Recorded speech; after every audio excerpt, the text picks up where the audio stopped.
নমস্কাৰ এই মুহূৰ্তত লৈ আহিছো এটি বিশেষ খবৰ বৰ্তমান পৃথিৱীৰ যেটো সময়ত বিজ্ঞানৰ চৰম উন্নতি হোৱা দেখিবলৈ পোৱা গৈছে পৃথিৱীৰ মানুহ গৈ মহাকাশত অন্য গ্ৰহৰ সন্ধান চলাইছে যেটো সময়ত মানুহৰ কাম ৰবটে কৰিবলৈ লৈছে যেটো সময়ত কম্পিউটাৰে আৰ্টিফিচিয়েল ইন্টেলিজেন্সৰ সহায়ত অসম্ভৱকো সম্ভৱ কৰিব পৰা হৈছে ঠিক তেনে সময়তে অসমৰ এটা অঞ্চলত এক আচৰিত ঘটনা সংঘটিত হৈছে যেটো ঘটনাৰ বিষয়ে শুনিলে আপোনাৰো হয়তো চকু কপালত উঠিব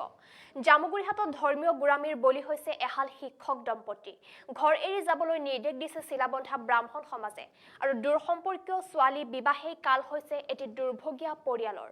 পুনৰ ধৰ্মীয় গুৰামীৰ বলি হৈ গাঁৱৰ ঘৰ এৰি যাবলৈ যোৱাৰ দৰে ঘটনা সংঘটিত হৈছে এইখন অসমৰ জামুগুৰিহাটত আৰু জামুগুৰিহাটৰ যি নন্দিকেশ্বৰ গাঁও সেই নন্দিকেশ্বৰ গাঁৱৰ এগৰাকী টেট শিক্ষক পলাশ শৰ্মা আৰু তেওঁৰ পত্নী আৰু এগৰাকী কন্যা সন্তান আছে আৰু এই তিনিওগৰাকীকে গাঁও এৰি যাবলৈ নিৰ্দেশ দিছে শিলাবন্ধা ব্ৰাহ্মণ সমাজে যি দূৰসম্পৰ্কীয় ছোৱালী বিয়া কৰাইছে পলাশ শৰ্মা নামৰ যি টেট শিক্ষক গৰাকীয়ে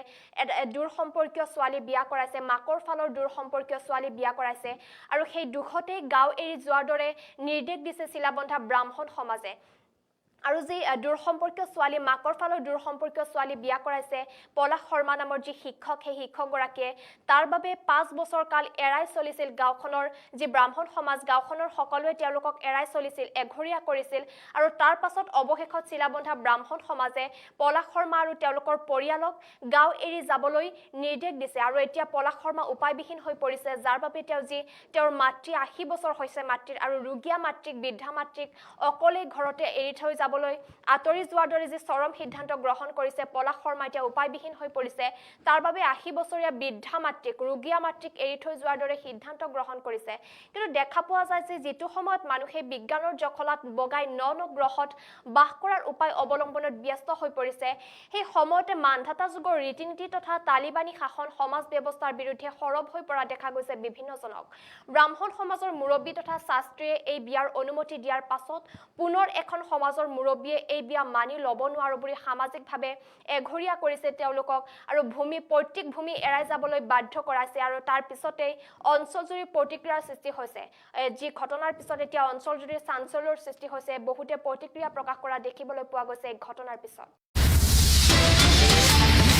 বিয়া হোৱা 5 বছৰ হ'ল আজি 5 বছৰ হোৱাৰ পিছতো আমাক এঘৰীয়া কৰিয়ে থৈছিলে তেখেতসকলে আমি তেনেকেই তেখেতসকলৰ কথা মানি চলিছিলোঁ চলাৰ পাছতো মাজতে সিদ্ধান্ত এটা কৰিলে যে ঘৰখনক কিবা এটা কৰি ল'ম বুলি ক'লে তেনেকে আমাক বহুত চুচুৰালে আমি ভাবিছিলোঁ ল'ব বুলি তাৰপিছত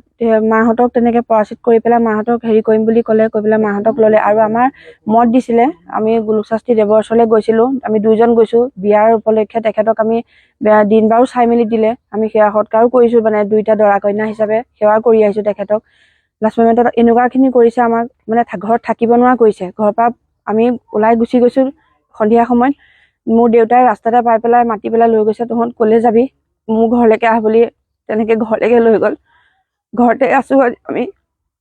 এনেকুৱা কৰিব নালাগে আমি একো দুখ কাম কৰা নাই তেনেকুৱা বহুত চলি আছে ইয়াতো আছে বেলেগ জেগাতো শুনিছোঁ আৰু বহুতকো সুধিছোঁ যে তেনেকে চলি আছে মানে কিন্তু আমি কিয় নোৱাৰো আমাক কিয় তেনেকুৱা ইমান হেঁচিছে ব্যক্তিগত শত্ৰুতাৰ কাৰণে আমাক এইখিনি কৰি আছে মই অনুৰোধ কৰিছোঁ যে আমাক যিকোনো উপায়েৰে আমাক যদি পাৰে কিবা এটা কৰি ল'ব লাগে আৰু মই সকলোকে নমস্কাৰ জনালোঁ মোৰ দুৰ্ভাগ্যৰ কথাটো হ'ল কি মই আজি খুব দুখৰে আপোনালোকৰ আগত এই বক্তব্য ৰাখিব লগা হৈছে আপোনালোক মোৰ ওচৰলৈ পাইছেহি তাৰ কাৰণে মই ধন্যবাদ জনাইছোঁ সদুটিকে এতিয়া কথাটো হ'ল কি যে মোৰ এনেকুৱা এটা অৱস্থা হৈছে যে মই পৈতৃক সম্পত্তিক আজি থাকিব নোৱাৰাৰ নিচিনা এটা অৱস্থাৰ সৃষ্টি হৈছে য'ত নেকি মোৰ ভুল কি সেইটো পাছৰ কথা মই বিবাহ কৰিলোঁ 5 বছৰ হ'ল মোৰ 5 বছৰে মই সমাজখনৰ পৰা এঘৰীয়া হৈ আছোঁ আমি সকলোখিনি সদু ঘৰখন আৰু এতিয়া কি হ'ল এতিয়া লাষ্টত দিছোঁ তেখেতসকলে ডিচিশ্যন দিছে সেই ডিচিশ্যন মতে মই ঘৰত চৰু 2টা কৰিব লাগে আলিবাট 2টা কৰিব লাগে আলি পদূলি 2টা কৰিব লাগে আৰু যদি মই ঘৰখনত থাকোঁ মই সেইটো বিধি মানি চলিব লাগিব সামাজিক কোনো কামত মই অংশগ্ৰহণ কৰিব নোৱাৰিম আৰু মই পৰ্দাৰ আঁৰে আঁৰে থাকিব লাগিব মোৰ ঘৰত কিবা এটা অনুষ্ঠান হ'লে যদি কোনোবা আহে তেতিয়াহ'লে মই তেওঁলোকৰ আগত উলিয়াব নোৱাৰিম পাছত হয়তো মই একেলগে খাব পাৰিম এতিয়া এই নীতিটোৱে মোৰ গোটেই জীৱনটো ধ্বংস কৰি পেলাইছে আৰু মোক সিদিনা সমাজৰ আমাৰ নন্দিকেশ্বৰ ব্ৰাহ্মণ সমাজৰ শিলাবন্ধা ব্ৰাহ্মণ সমাজৰ সম্পাদক শ্ৰীযুত অপূৰ্ব ভট্টাচাৰ্য দেৱে আহি পেলাই সমাজৰ শেহতীয়া যিখিনি সিদ্ধান্ত, সেই সিদ্ধান্তৰ বিষয়ে আহি অৱগত কৰে সন্ধিয়া। অৱশ্যে মোক অৱগত কৰিবলৈ অহা নাই, তেওঁ ঘৰখনক অৱগত কৰিবলৈ আহিছিল। মই যিহেতু ঘৰখনৰ মুৰব্বী হিচাপে, মা 80 বছৰীয়া বৃদ্ধ, গতিকে মই ওলাই গ'লোঁ। ওলাই যাওঁতে তেখেতৰ কথাখিনি ক'বলৈ ক'লোঁ। তেখেতে ক'লে যে আমাৰ সমাজৰ নীতি আছে, নীতিমতে এনেকুৱা কাৰ্য হ'লে 3 মাহ বাহিৰত থাকিব লাগে আৰু ঘৰখনক লোৱাটো হয় আৰু বাকী অন্যান্যক লোৱা নহয়। আৰু কথাটো হ'ল কি, তেখেতক মই বাৰে প্ৰতি সুধিছোঁ যে তেখেতে অলপ দোধোৰ-মোধোৰ কৰি আছিল, কথাখিনি কওঁতে স্পষ্টভাৱে কোৱা নাই। মই 2-3 বাৰ তেওঁক কৈছোঁ যে আপুনি স্পষ্টকৈ কওক অপুদা। তেখেতে কিন্তু লাষ্টত যিখিনি মানে কি বুলি ক'ম, যদি যথেষ্ট দম্ভালিকতাৰে তেখেতে মোৰ ঘৰত বহিবলৈও তেখেতৰ সময় নাই, এনেকুৱা এটা দেখুৱাই ঘৰৰ পৰা ওলাই যাবলৈ তেখেতে মোক জোৰ কৰাৰ নিচিনাই। এতিয়া তেওঁলোকৰ যেতিয়া মনে মিলা হোৱাৰ পিছত ইয়ে সিয়ে কোৱাত মই গৈ গোলক শাস্ত্ৰী দেৱ আমাৰ কচনতলাৰ তেখেতৰ পৰা মত বিচাৰি গ'লোঁ।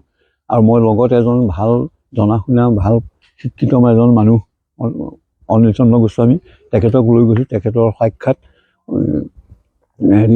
এই গোলক শৰ্মাই বহুৱাই লৈ সুধিছে বোলে নাৰায়ণ শৰ্মাৰ ঘৰত যদি শ্ৰাদ্ধ কৰে আপোনালোকৰ পূৰ্বপুৰুষক নাটানে, আৰু আপুনি শ্ৰাদ্ধ কৰিলে নাৰায়ণৰ পূৰ্বপুৰুষক নাটানে, যদি টানে সপিণ্ডনৰ ভিতৰত পৰিব, সেইটো অবৈধ হ'ব, সেইটো কোনো পধ্যে নোৱাৰে। আপুনি শ্ৰাদ্ধ কৰি ছোৱালী সম্প্ৰদান দিয়ক, বৌৱে নোৱাই বোৱাই ছোৱালী উলিয়াই দিয়ক, এইবুলি কৈছে। সেইখিনি এতিয়া কি হৈছে ঘটনাটো? এতিয়া তেওঁলোকক ইয়াৰ পৰা উলিয়াই দিছে। সিদিনা ওলাই গুচি গ'ল সেই অকণমান শিশু কেঁচুৱাটো লৈ। বাটত মই পালোঁ, মই জামুগুৰিলৈ গৈছিলোঁ, জামুগুৰিৰ পৰা আহি বাটত পালোঁ, পাই পেলাই মই বুটলিকাটো লৈ মোৰ ঘৰত সিহঁতক আশ্ৰয় দিছোঁ। আৰু সেইদিনা যদি মই নাপালোঁহেঁতেন, সেই পৰিয়ালটো কি হ'লহেঁতেন পাত্ৰ নাই। ঘৰৰ পৰা ওলাই যাবলৈ বাধ্য কৰাইছে। বাধ্য কৰাইছে।